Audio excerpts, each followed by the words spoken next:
This is a cello. It's made out of wood, primarily, and it's a hollow box, a resonating chamber. It's like all the members of the string family, same essential shape with two F-holes here. This is the bridge which carries the vibrations of the strings. When the strings are made to vibrate by the bow, the string vibrates and the vibrations go through the bridge onto the belly of the cello, carried by the sound post, which is under this foot of the bridge, and that carries the vibrations to the back of the cello. So that gets both the back and the top vibrating, and it really amplifies the sound that the vibrating string makes. And the end pin of the cello is this piece here, which is made out of steel, I guess, and it's very sharp at the end, and we use it to place the cello on the floor so that it doesn't slide all over the place and we'd be chasing it all over the map if it didn't stay put like that. And sometimes when we have floors that are not made out of wood or soft enough material, for example, a slate floor if you're playing in a church, end pins will go sliding and make a rather annoying sound.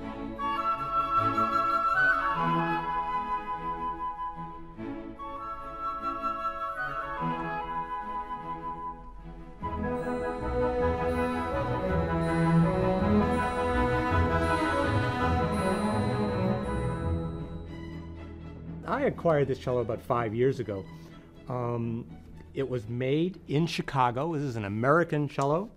A lot of string instruments, the famous instruments by Stradivarius and Guarnerius, they're Italian, and the Italian instruments are, generally speaking, the most coveted.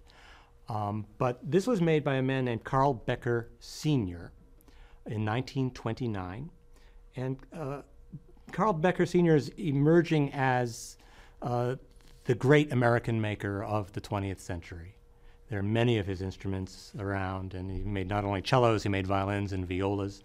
His son, Carl Jr., was also a great maker, and his grandson is running the shop now, and that's from whom I purchased this cello. Before I had this, I had an old Italian cello that was made by a member of the Guarnerius family, Joseph Guarnerius Filius Andreas, Joseph, son of Andreas Guarnerius. And I was having trouble with my old Italian instrument. Old instruments are they're hard to adjust, they're finicky when the weather changes, they're a little tricky to play. And I was pretty frustrated with my instrument at that time. And this student comes in with this Becker cello, and it sounded great. I said, let me play this thing. So I played a few notes, and I said, oh God, this is so easy to play. I wish my cello were like this. And I never forgot that. And then years later, when I decided I needed to sell my cello, I said, well, what am I going to get? What am I going to play? So I put the word out. Anybody know of any old Beckers out there? And sure enough, this came to me.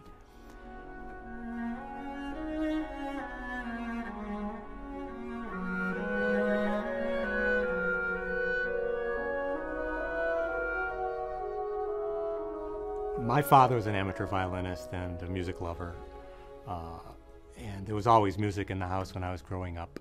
I grew up in Cambridge, Mass, just about half a mile from the Harvard campus.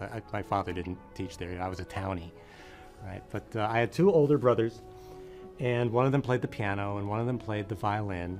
And my father had in mind that with three boys, well, let's have a piano trio. So I was the designated cellist. And I started with piano lessons, but that I didn't take to the piano in particular. Reading two lines at once was like way over my head. And I was given cello lessons. So I remember this. I was brought to my very first cello lesson. I was all excited, but I didn't confess to my parents that I had no idea what a cello was. I was 8 years old, and I said, "You're going to play the cello? Great, I'm going to play the cello." I didn't know what it was. So I walked into my lesson, and there was my teacher, and they had an instrument there for me. And I looked at it, and I said, aha! So that's what it is. And now here I am.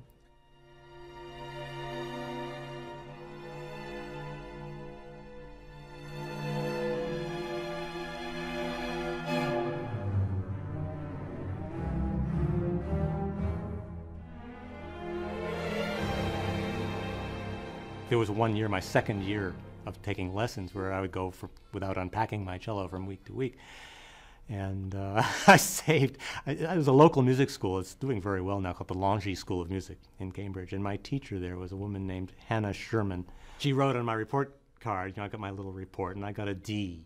And it said, Jerry has made as much progress as he can without practicing. I practiced a little, not much. It was when I was about 13 or 14 that I really got interested in it. And from then on, it was very hard to separate me from the cello.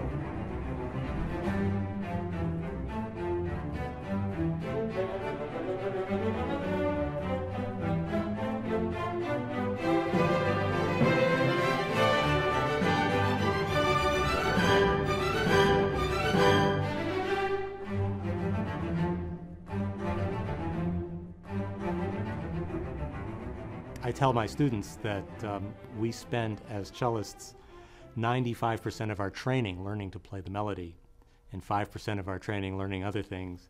And then once you're out playing professionally, you realize that you're going to play 95% of the time following other people who are playing the melody.